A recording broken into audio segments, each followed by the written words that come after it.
Une autre fois, je chanterai plus longtemps. Quand je vois les patriciens, tout ça, je dis, oh Seigneur, c'est les premières pierres, si je pouvais m'exprimer de cette église. Quand on était dans la salle là-bas, je sais plus moi, une petite salle, un couloir long. Il y avait du mal quand tu arrivais en retard pour avoir la place. Il fallait pousser les gens. Nous venons de loin et je venais de Paris pour assister. C'est pour ça que quand je vous dis je suis de la maison, je suis vraiment de la maison. Alléluia. Et c'est ma maman. Parce que j'ai vécu avec beaucoup d'hommes de Dieu. Mais c'est que Dieu dit à maman pour moi, je dis mais à Paris je suis avec le grand, entre guillemets, homme de Dieu 24 heures sur 24. Mais comment il n'a pas vu ça? Mais ce n'est pas à moi de lui dire. Comment je lui dirai, tu es homme de Dieu, j'attends que Dieu te le dise. Si Dieu te le dit, c'est que Dieu veut t'utiliser pour moi. Si Dieu ne te le dit pas, nous continuons comme ça. Amen. Et elle est à Nancy, elle voit tout. Et quand on commence à parler, sans qu'elle sache, elle commence à dire ce que moi j'attends. Et quand elle m'entend crier, elle sait qu'il y a une prophétie qui est sortie. Yokabiso. Alléluia. C'est pour cela, quand je suis ici, il manque que je cherche du travail à Nancy, que j'y habite. Il ne manque que ça. Ah oui, il manque que ça. Que Dieu nous garde. Ah, mais là, il faut prier encore pour ma femme aussi parce qu'elle travaille. Il faut prier aussi pour la maison pour que je ne vienne pas squatter chez vous. Il y a beaucoup de paramètres. Ne priez pas en l'air comme ça. Ils viennent à Nancy. Priez pour la maison, priez pour le travail, priez pour tout. Et l'église. Ah, voilà. Ah, priez aussi qu'ils mettent quelqu'un d'autre pour me remplacer à Paris. Il y a un boulot, hein. Alléluia. Mais je vous assure, c'est toujours une pensée qui me tient. Vraiment, surtout à un moment, il y a 2 ou 3 ans, j'ai failli débarquer dans cette ville sans même prévenir maman, arriver seulement et dire, bon maman, je m'installe ici. Et j'ai failli vraiment. Quand on passe des périodes un peu creuses, on ne cherche que la solution là où vraiment tu as quelqu'un qui prie pour toi. Amen. Amen. Amen. Je bénis l'Éternel, que Dieu soit béni. Amen. Alléluia. Amen. Alléluia. Amen. Alléluia. Amen. Donc Noé, celui qui m'intéresse aujourd'hui, Noé, c'est celui qui représente les valeurs que Dieu voudrait constater dans son Église. Je répète, je ne parle pas du salut de tout un chacun de nous en particulier. Je suis en train de parler du salut de l'Église. Amen. Quand Dieu m'a donné ce message, Dieu n'a fait que répéter à chaque fois mes oreilles. Je te parle du salut, du corps de Christ. Quand tu vas annoncer ce message, parle du corps de Christ. Alléluia. L'implication personnelle de tout un chacun dans l'œuvre de Dieu est quelque chose de très important devant les yeux de Dieu. Si tu travailles, qu'est-ce que nous dit la parole de Dieu? Maudit celui qui fait l'œuvre de Dieu avec... Mais nous lisons la parole ou pas? Maudit celui qui fait l'œuvre de Dieu avec négligence. Yes. Il sait pourquoi il a dit. Quand tu fais l'œuvre de Dieu, fais-le de tout ton cœur. Mais-y vraiment de toi-même. Même si, pour l'œuvre de Dieu, quand tu vas rentrer, tu ne vas prendre que du pain et du lait. Fais-le. Amen. Pour que l'œuvre de Dieu aille de l'avant. Et demain, Dieu se souviendra de toi. Alléluia. Amen. Un jour à Paris, j'ai reçu un évangéliste venant de Kim que je ne connaissais pas, que je n'ai jamais vu de ma vie. C'était la première fois que je le voyais. Ce garçon, quand il est rentré chez moi, je ne savais pas non plus qu'il était évangéliste. Il est venu avec une personne que je connais. On a commencé à parler. Il ne m'a pas dit qu'il était un homme de Dieu. On a béni le Seigneur, on a parlé de tout ce qu'on pouvait parler. Et d'un coup, il s'est levé, il a commencé à prophétiser. Et de me dire, Dieu me dit de te dire, tout ce que tu as en Europe, c'est à cause de ce que tu as fait à qui? Mais qu'est-ce que j'ai fait à qui? Je faisais des kilomètres. J'étais très jeune, 18-19 ans.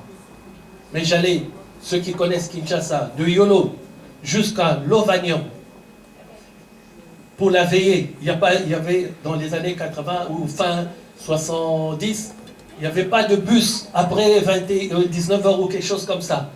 Alors pour aller à la veillée vers 22h, qu'est-ce que tu vas faire? de Yolo, tu fais le pied jusqu'à l'Ovanium. Je vous assure, ce n'est pas à côté. Et pendant tout le trajet, on chantait, on louait le Seigneur. Et on arrivait à la veillée, on chantait toute la nuit, on passait à la veillée, et le lendemain, on rentrait chez nous. Et Dieu me dit, tout ce que tu as en Europe, à cause de ce que tu as fait à Kinshasa, et il rajoute, en Europe, je n'étais pas encore béni. Quand j'ai entendu cela, j'ai dit, Akin, j'allais à l'Ovanium, mais ici, Seigneur, je prends ma voiture, je vais en Belgique, je vais là-bas, et tu ne m'as pas encore béni.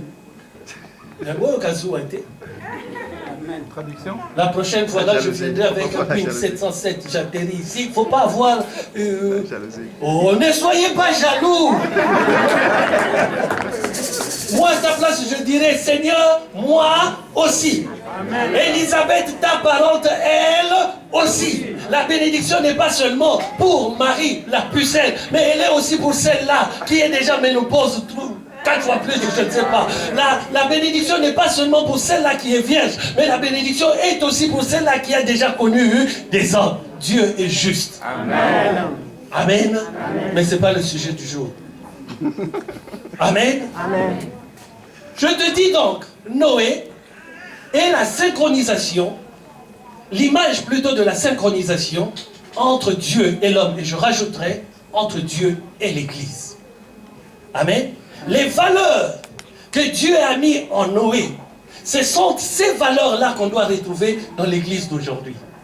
Une Église qui pense aux autres, une Église qui pense au salut des âmes, une Église qui se préoccupe.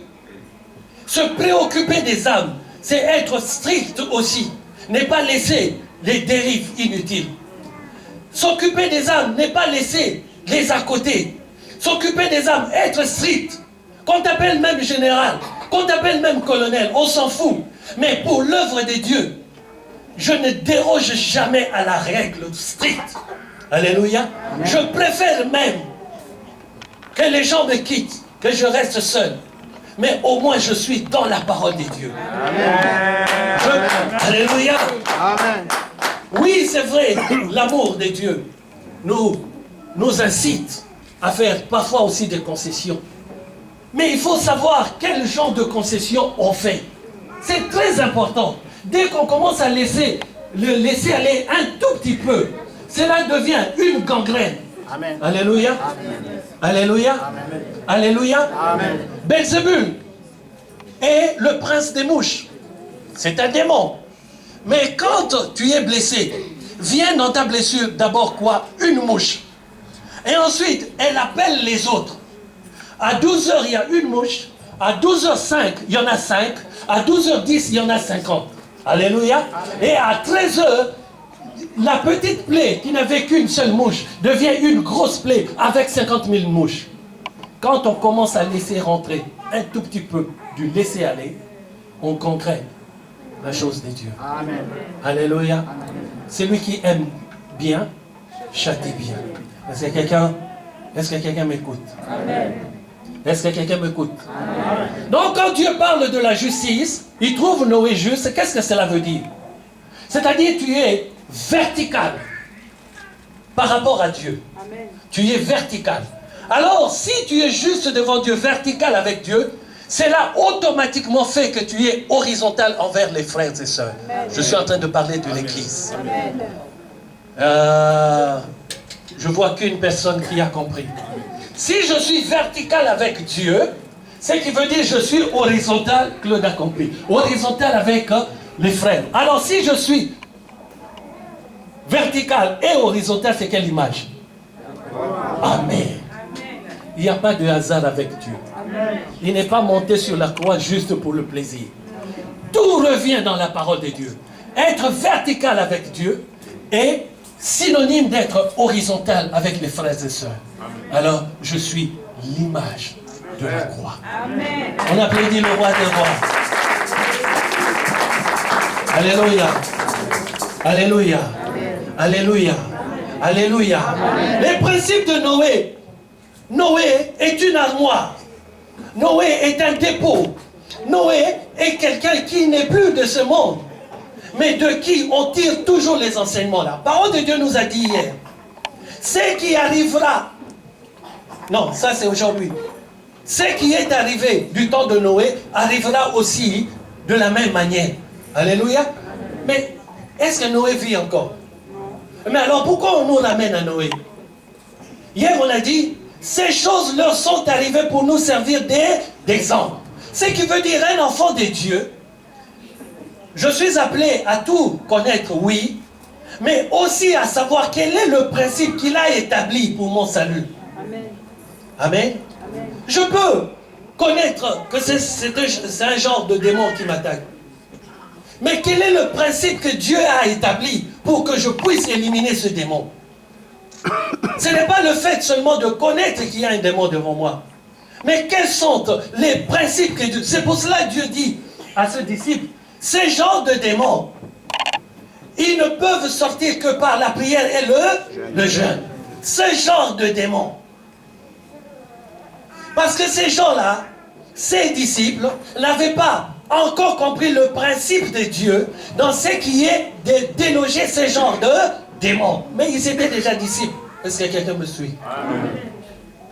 La fin de temps que nous vivons, doit nous inciter à comprendre, à inciter l'Église, toujours l'Église, à faire une démarche plutôt, avec exactitude. La démarche doit être pas une démarche intermédiaire, pas une démarche d'à peu près, mais une démarche exactitude pour atteindre le sans tache ni ride de Dieu. C'est un gros travail. Amen.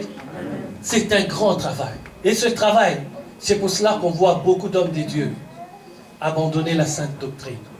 On voit beaucoup d'hommes de Dieu commencer à faire du n'importe quoi. Amen. Et pourquoi ils font n'importe quoi? Parce qu'ils sont assis sur leur gabata. Quand je dis leur gabata, vous lirez la parole de Dieu, vous verrez que Gabata était un lieu qui était construit à Jérusalem et où le préfet ou le roi Agrippa, c'était construit par Agrippa le Grand. Il venait du temps du Seigneur Jésus-Christ et Ponce Pilate l'a jugé là. Et du temps de Pierre, Pierre a été jugé par Agrippa, le fils, là aussi. Et Gabata veut tout simplement dire lieu surélevé. Donc le monde, l'homme, au lieu de laisser Dieu au-dessus, l'homme a construit son Gabata pour voir les autres en dessous de lui. Amen. Et quand il fallait faire un grand jugement, le roi venait à Jérusalem, il s'asseyait sur son Gabata. Donc l'esprit de vouloir dominer les autres, de ne plus considérer les autres, c'est ce qui fait que certains hommes de Dieu, à cause du ministère qu'ils ont reçu, ils ont oublié qu'en nous donnant le ministère, Dieu nous a fait serviteurs de vous. Amen. Alléluia. C'est pour ça que le Seigneur a lavé les pieds. Amen. Amen. Il me fait ton serviteur, mais attention, il te donne aussi des devoirs par rapport à moi. Est-ce que quelqu'un me suit? Amen. Et beaucoup d'hommes de Dieu ont oublié cela. Ils sont assis dans leur gabata, en considérant que le ministère est pour eux un moyen de pression, un moyen d'autorité, et les enfants de Dieu sont devenus de larbin devant les hommes de Dieu, ne suivant plus les ainsi dit l'Éternel, mais suivant le ainsi dit le pasteur. Amen. Alléluia. Amen. Alléluia. Amen. Alléluia. Amen. Et quand on arrive à ce point-là, c'est là que Papa Jacob a parlé des faux prophètes, des faux pasteurs. Pourquoi? Parce que ces gens-là, ils ont pris la chair comme leur gabata. C'est un esprit. Ils ont pris cet esprit-là de domination, cet esprit-là de faire ce qu'eux ils veulent. Ils ne travaillent plus pour le Seigneur, mais ils travaillent pour eux-mêmes.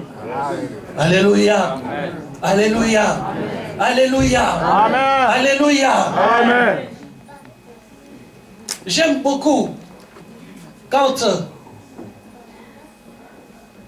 dans le livre des Actes, quand l'apôtre Pierre dit ceci, c'est ici ce qui a été dit par le prophète Joël. Il est en train de parler aux gens qui sont devant eux quand ils ont reçu le Saint-Esprit. Alléluia. Ne vous inquiétez pas, vous allez comprendre. L'Église d'aujourd'hui doit passer de la phase prophétique à la phase apostolique. Vous allez comprendre, vous inquiétez pas. Cela ne veut pas dire qu'il n'y aura plus de prophètes ou prophétesses. Non, non, non. Ce n'est pas de ça que je parle. Je parle de la condition de l'Église. Quand la parole de Dieu me dit ceci, c'est ici ce qui a été dit par le prophète Joël. Ça, c'est une grâce prophétique. Ça a été dit par le prophète Joël. Amen. Et Pierre se présentant devant les 11 dit, celui-là que vous avez tué, c'est celui-là dont il est écrit. Là, ça devient une grâce apostolique. Oh, personne n'a compris. J'essaie de te dire ceci. C'est fini le temps où nous devons vivre. Il a été écrit. Il a été écrit. Tout ce qui a été écrit se réalise maintenant. C'est fini le temps de penser que l'avènement du Fils de l'homme, ça sera dans 30 ans. Non, c'est le temps de constater que l'avènement du Fils de l'homme peut se faire maintenant où nous sommes là. Alors nous ne sommes plus dans la grâce prophétique, cela arrivera. Nous sommes dans la grâce apostolique, cela est arrivé. Oh, est-ce que quelqu'un me suit? Alléluia. Tant que l'Église n'a pas compris que c'est le moment, tout se passe maintenant, tant que tu n'as pas encore saisi. Mawatro. Est-ce que quelqu'un me suit? Amen. Alors pour pouvoir bâtir l'arche, il fallait 3 choses pour Noé. Noé devait avoir d'abord une écoute correcte. La parole de Dieu nous dit dans le livre de Luc chapitre 8, le verset 18, prenez donc garde à la manière dont vous écoutez. Nous sommes tous dans la salle. Je suis en train de parler des dieux. Mais toi et l'autre à côté, chacun de vous a la manière de recevoir l'information. On parle tous de la même chose. Je parle de la même chose, Jésus-Christ de Nazareth. J'annonce le même message. Mais la manière dont toi tu écoutes est différente de la manière que l'autre écoute. Or, dans l'Église, nous ne devons pas être des gens qui écoutent différemment. Nous devons être des gens qui écoutent d'une seule manière. Alléluia. Alléluia. Deuxième chose, pour pouvoir bâtir l'arche, il fallait pour Noé avoir une vue spirituelle. C'est dans le livre de Éphésiens, chapitre 1, le verset 17 à 18. Une vue spirituelle, c'est-à-dire un esprit de sagesse et de révélation dans la connaissance des dieux. Cet esprit qui illumine les yeux du cœur. Alléluia. Je vais aller un peu vite pour attaquer le 3e volet, sinon on risque de ne pas finir. Le 3e point, c'est une application personnelle. L'impératif de l'application personnelle. Je vous assure, c'est quelque chose de trop important devant les yeux du Tout-Puissant. Si tu n'es pas impliqué personnellement, si tu ne prends pas soin... Dimanche passé, avant de prêcher la parole, j'ai demandé à l'église, qui a prié pour moi cette semaine? Il n'y avait que 2 personnes qui ont prié pour le pasteur. C'est grave. Alléluia. Amen. Dieu m'a expliqué quelque chose. Il m'a dit, regarde dans ce que dit Paul. Je rélu les notes de Paul. Et j'ai vu que Paul a chaque fois réclamé la prière des saints pour lui. Priez pour moi pour que l'œuvre aille de l'avant. Priez pour moi. Mais pourquoi ce Paul-là, qui est quelqu'un à qui Dieu a parlé face à face, il n'a pas reçu la révélation par Pierre ou les autres. Non, c'est Jésus-Christ qui lui est apparu. Mais Paul demande à chaque fois, Cruz, prie pour moi. Est-ce que quelqu'un me suit? Alors maintenant, je pose la question. Qui, cette nuit, a prié pour Maman Tabit? Dis qu'on a ça s'appelle Okutate. C'est quelque chose que Dieu insiste là-dessus. Passez beaucoup plus de temps. Au lieu de parler de la prophétesse, priez pour elle. Au lieu de parler de ceci ou cela, non. Parlez d'elle à Dieu. Dites à Dieu, Seigneur, tu nous as donné une tête. Fortifie cette tête pour que cette tête soit éclairée. Donne-lui encore des révélations. Donne-lui la force pour que nous verrons la 3e partie. Vous allez comprendre pourquoi je dis ça. Amen. Si on n'a pas cela dans l'église, Mawatro, comment on peut comprendre dans une église, il y a 2 personnes seulement qui ont prié pour le pasteur qui va prêcher dimanche. Mais c'est incroyable. Et qu'est-ce que vous faisiez? Je priais pour moi. Mais Mais Dieu ne nous appelle pas. Il sait toutes choses. Le jour où il m'a fait comprendre, ne t'occupe plus de tes affaires. Occupe-toi seulement des affaires des autres. Amen. Ah, ces jours-là, ça fait maman. Mais je vous assure, le vendredi à Paris, on prend de 19h jusqu'à 20h passées, on ne prie que pour les autres. Si tu as ton sujet, je te dis, ramène-moi ton sujet mardi ou dimanche, je n'en veux pas vendredi. Mais depuis qu'on a commencé ce programme, maman, même à 19h moins 5, mon téléphone sonne, je regarde un appel du groupe, une personne que je ne connais pas, on lui a dit, une autre personne pour qui on a prié, a donné le message. Elle dit, pasteur, moi aussi. Alléluia. On prie pour des gens qu'on n'a jamais vus. Des gens que je ne connais ni d'Adam ni d'Ève. Alléluia. Mais on est en train de prier pour eux. Alléluia. Amen.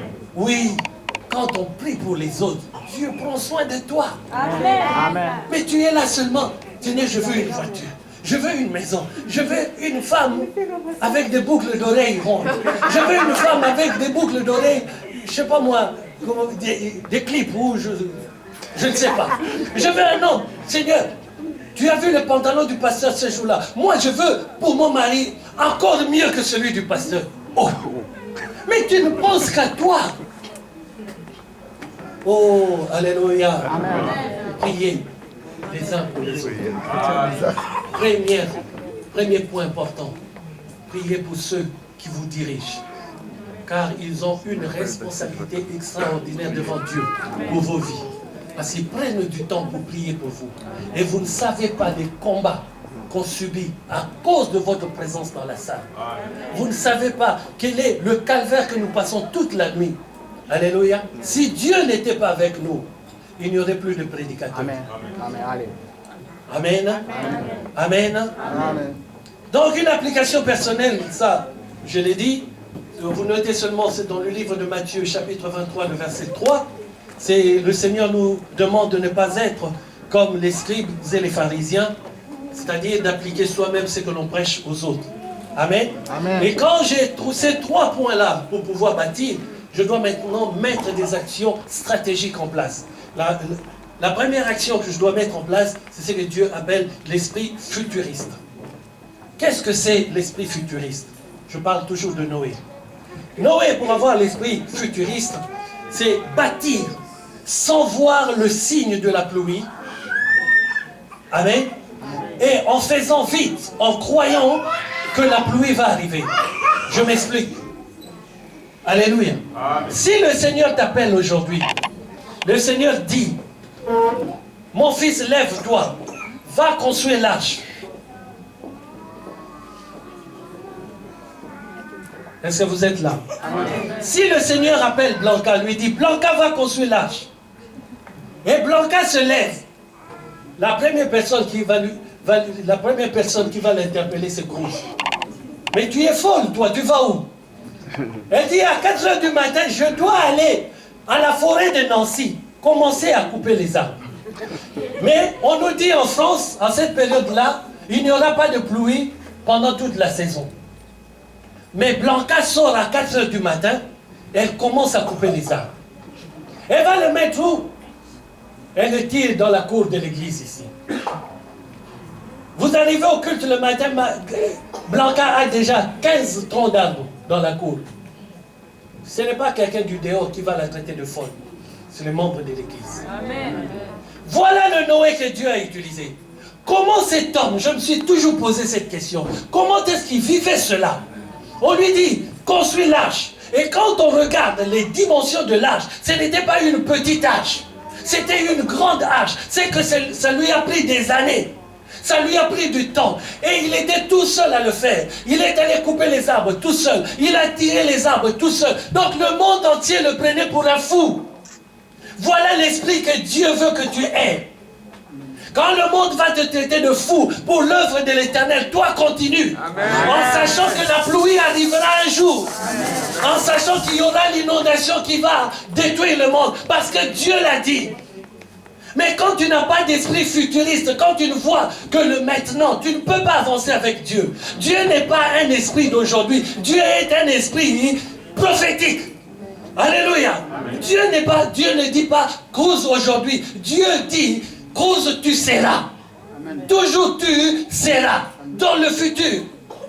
Tu dois t'établir dans cette vision. Cela doit impacter ta vie, impacter ton esprit pour que cela se réalise. Tant que ça n'a pas impacté ton esprit, tu ne pourras jamais réaliser le ainsi dit l'Éternel.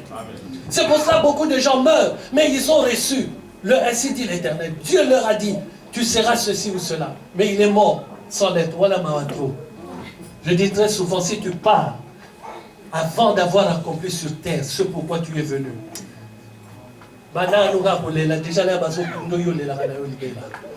alléluia. Même si les morts ne pleurent pas, mais je te conseille de pleurer.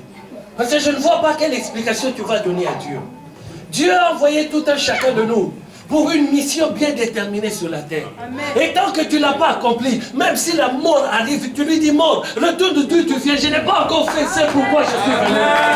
Alléluia. Quand Dieu a commencé à m'instruire sur ce message, j'ai eu des coups de fil des pasteurs de Paris. Chacun chez lui rêvait que Satan m'avait mis dans un cercueil et ma photo sur le cercueil et il distribuait ce cercueil partout. Je dis, celui-là qui a fait cela, c'est celui qui rentrera dans le cercueil. Amen. Alléluia. Je resterai toujours debout parce que je n'ai encore rien fait pour Dieu. Amen. Et j'ai encore le temps de travailler. Amen. Alléluia. Alléluia. J'ai encore le temps de travailler. Je n'ai encore rien fait. Ça, c'est des broutilles. Alléluia. Je n'ai pas encore tiré les troncs comme Noé. Je n'ai pas encore commencé à construire comme Noé. Au moins, Seigneur, laisse-moi tirer d'abord les troncs. Alléluia. Alléluia. Est-ce que quelqu'un me suit? Est-ce que quelqu'un me suit? Avoir un esprit futuriste. 2, pour pouvoir bâtir comme Noé l'arche, il faut avoir une capacité. Et cette capacité de bâtir, c'est selon le design de Dieu. Tu ne peux pas bâtir selon toi. Amen. Tu ne peux pas bâtir l'œuvre de Dieu selon tes pensées. Tu ne peux pas bâtir l'œuvre de Dieu parce que tu as fait, je ne sais pas moi, tu as un sentiment. Non. Tu dois bâtir l'œuvre de Dieu selon le ainsi dit l'Éternel. C'est pour cela quand tu reçois un message, attends encore. J'aime ce passage de Moïse que j'ai cité tout à l'heure. Le Seigneur lui a déjà dit, va et fais sortir mon peuple d'Israël. Dieu lui a déjà dit. Mais Moïse maintenant rajoute, nous sortirons, nous ferons 3 jours comme Dieu l'a dit. Mais il rajoute, selon ce qu'il nous dira. Ce qui veut dire, quand je reçois le ainsi dit l'Éternel, je commence, je dois attendre encore de recevoir autre chose. Dieu continue de parler. Amen. Oh, est-ce que quelqu'un me suit? Amen. 3, une force de caractère. Pour pouvoir bâtir l'arche, pour que l'Église, la victoire de Dieu, soit ce qu'elle est,